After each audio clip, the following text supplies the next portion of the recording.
thing called where you just keep going despite all challenges, sometimes despite all logic, sometimes when even the voices inside your head are telling you to stop, you just keep trudging along stubbornly. What's that thing called again? Oh yeah, that's right, it's hope. How could I forget that? Well, hope is exactly what I want to talk to you guys about today. Philosophers, and more recently psychologists, have observed for years that the human psyche seems to be predisposed to hope. In fact, some of the latest neuroscience has shown that our brains are just wired for it. Like we just do it naturally without anyone teaching it to us or telling us that it's a good thing to do. We just do it. Like little hope machines. There's no such thing as a hope machine. I googled it. I mean, just look at the way children behave when they talk about their future. It's 9 out of 10 times hopeful, even sometimes unrealistically so. I'm gonna get a lollipop, Daddy! But like creativity and so many other good things in life, it seems like hope gets unlearned. Then by the time these kids reach their teenage years, there's a notable decrease in their hopeful attitudes. Probably not gonna get a lollipop. Lollipop's pretty lame anyway. And then by adulthood, it gets even worse. Some adults won't even allow themselves to hope at all.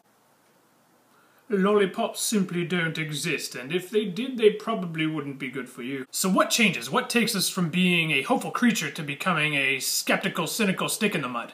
Well, I think disappointment has something to do with it. You see, you can think of hope as kind of an emotional currency that you invest in a potential future. But when you make good on that investment, and the future that you had envisioned pans out, you don't think of hope as having had anything to do with it. But all too often, things don't turn out as we hoped, resulting in disappointment and despair. And when what we hoped for comes to nothing, it hurts. Some of us have experienced this hurt far more than others, but we have all experienced it to a degree. We are all at some level well acquainted with disappointment. And one thing we can all agree on, I think, is that it sucks. And it seems like the more we hoped for something, the more we feel that suck when that something doesn't materialize. That might lead you to the conclusion that hope serves no real purpose, and that we should all take the approach of a statistician and not invest ourselves emotionally in the future at all. You might conclude that hope makes no practical or emotional sense, and that, in the end, it just makes fools of all of us. Well, according to psychosocial research, you'd be wrong.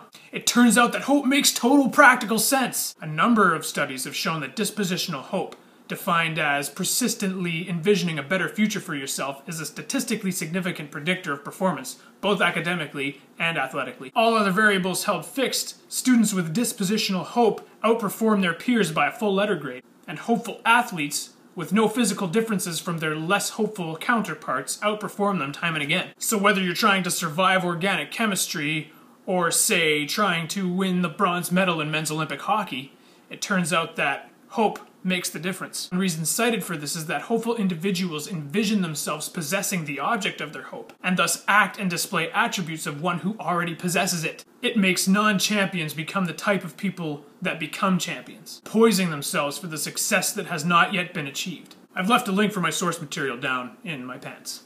It's just inappropriate. Hoping also makes emotional sense. It has been my experience that when I try to hope less for something in an effort to protect myself from the fallout of disappointment, there are two results. The first is that I tend to discourage myself with negative self-talk, which actually works against my desired outcome. I'm never gonna get this video done.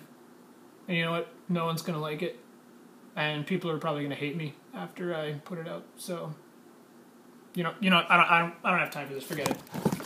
Secondly, it doesn't actually provide a good barrier from disappointment.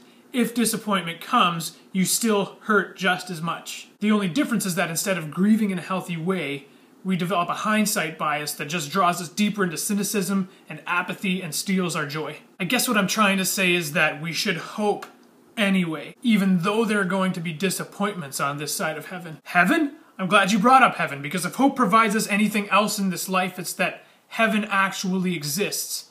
That we are meant for something greater than this world we're currently experiencing. And that as we exercise biblical hope, that is the confident expectation of good, we are continually being morphed into possessors of the kingdom of heaven, bringing it closer to earth. Josh, Ben, and anyone else watching, you probably think my beard is awesome. And I love you.